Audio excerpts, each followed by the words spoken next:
आपने बिल्कुल ठीक कहा। सिग्नेचर ग्लोबल जो है वो नाम ही इसीलिए जाना जाता है कि क्वालिटी के साथ साथ टाइम पर डिलीवरी।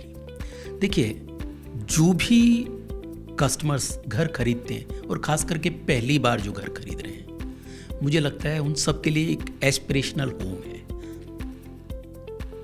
हो सकता है लोग उसे अफोर्डेबल के नज़रिए से देखें या ये देखें कि कम पैसे में वो घर मिला, लेकिन आप जो खरीद रहा है घर, अगर उसके नज़रिए से देखें तो मुझे लगता है उसके लिए वो एक सपनों का महल है। उसने अपनी ज़िंदगी में पहली बार एक घर खरीदा है और उसने उम्मीद रखी है उस डेवलपर से कि वो क्वालिटी भी डिलीवर करेगा और टाइम पर भी करेगा। हम लोगों ने बहुत इस चीज़ पर मेहनत की, हमारी टीम ने, कि जो एक हार्ड एंड मनी है, EMI जो चुका रहा है हर महीने, तो उसके घर को बेहतर भी बनाना है और टाइम पर डिलीवरी भी देना है। शायद मुझे लगता है ये एक ऐसी की थी हमारी जो हमें सक्सेस की तरफ ले गई। एंड यही एक रीज़न है कि चाहे अफोर्डेबल हाउसिंग सेगमेंट हो या मिड इनकम हाउसिंग सेगमेंट हो, उसमें आज हम इंडिया में ऑलमोस्ट नंबर 1 पर हैं।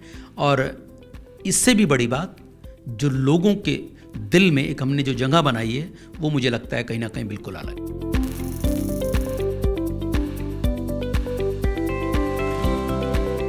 सो देखिए, अगर क्लीन इमेज की मैं बात करूं तो देखिए, किसी भी इंडस्ट्री में जो कॉर्पोरेट गवर्नेंस है वो मुझे लगता है सबसे बड़ी चीज़ है। जो मेरा बैकग्राउंड रहा है, वो मैं कैपिटल मार्केट से बिलोंग करता हूँ। लास्ट 1992 से लेकर 2015 तक काफ़ी एक्टिवली मैंने कैपिटल मार्केट में काम किया है। तो वहाँ एक कॉर्पोरेट कल्चर है, वहाँ पे हर चीज़ कॉर्पोरेट गवर्नेंस वहाँ पर नंबर 1 रहता है। उसी कल्चर को हम लोगों ने रियल एस्टेट में अपनी तरफ से बनाने की कोशिश की। और कहीं ना कहीं यही एक रीज़न रहा कि जो बड़े इन्वेस्टर्स थे, लाइक वर्ल्ड बैंक की जो सब्सिडरी है इंटरनेशनल फाइनेंस कॉरपोरेशन, HDFC, और भी बड़े बहुत बड़े फंड्स, उन लोगों ने कंपनी में इन्वेस्ट किया, एक भरोसा दिखाया। और आप देखिए कि दिल्ली NCR का इस वक्त हम मोर देन 20% से ज़्यादा का शेयर ऑप्ट करते हैं। अर्बन डेवलपमेंट की जो आपने बात कही, मुझे लगता है कि कोई भी रियल एस्टेट कंपनी जो किसी भी एरिया में काम कर रही है, एक्चुअली में उस एरिया का निर्माण कर रही है।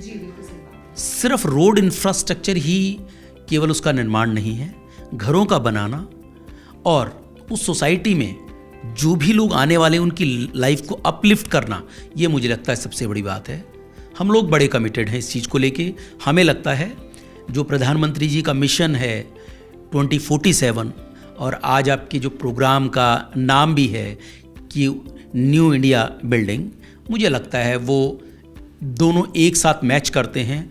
क्योंकि अगर 2047 तक हम डेवलप कंट्री की बात कर रहे हैं, सो हर सर पर एक छत होनी चाहिए और हर हाथ में एक जॉब होनी चाहिए।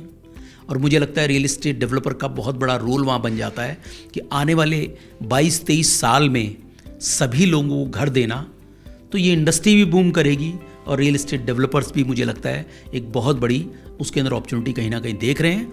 तो मुझे लगता है कि आने वाले वक्त में खास करके जो जितने भी मेट्रो सिटीज़ के जो एरियाज़ हैं और उनके सबअब्स हैं, उनके अंदर एक बहुत बड़ा निर्माण होने वाला है।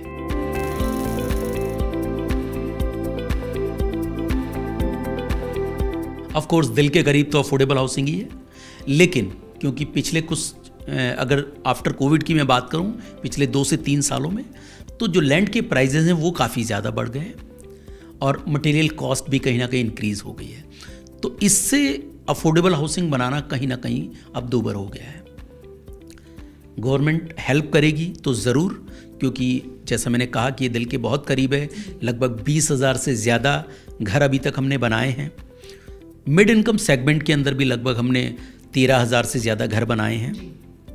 तो मुझे लगता है कि अगर गवर्नमेंट किसी भी तरीके का हेल्प आउट करती है, जिसके अंदर हम उम्मीद कर रहे हैं कि जो GST है एक उसको अगर हटाया जाए और दूसरी जो लैंड की सप्लाई है उसको क्रिएट किया जाए थ्रू द गवर्नमेंट, तो मुझे लगता है कहीं ना कहीं एक बहुत बड़ा मैसिव रोल जो है वो अफोर्डेबल हाउसिंग में हम प्ले कर सकते हैं। अभी अगर मैं बात करूं तो हम लोग मिड इनकम सेगमेंट के अंदर काफ़ी ज़्यादा एक्टिव हैं, और जैसा आपने कहा लग्जरी हाउसिंग, तो हमारा जो प्रीमियम सेगमेंट है उसमें रिसेंटली हमने लॉन्चेस किए हैं, जिसमें द्वारका एक्सप्रेस वे पर हमने डीलक्स DXP के नाम से एक प्रोजेक्ट लॉन्च किया, जिसमें 1000 से ज़्यादा यूनिट हमने लॉन्च की थी, और रातों रात वो यूनिट 48 घंटे के अंदर ही वो सोल्ड आउट हो गई। एंड उसके बाद हमने दूसरा टाइटेनियम SPR जो साउदर्न पेरीफेरी रोड पर है, आज की वक्त में बहुत चर्चा का विषय बना हुआ है, क्योंकि आने वाले वक्त में मुझे लगता है कि वो एक कमर्शियल हब बनने वाला है। वहाँ पर भी हमने रिसेंटली 600 से ज़्यादा फ्लैट लॉन्च किए थे, और वही सेम रिस्पांस उसमें दिखाई दिया कि जिनका टिकट साइज लगभग 4 से 5 करोड़ है, उनको लेने के लिए भी लोग काफ़ी ज़्यादा कहीं ना कहीं उत्साहित हैं।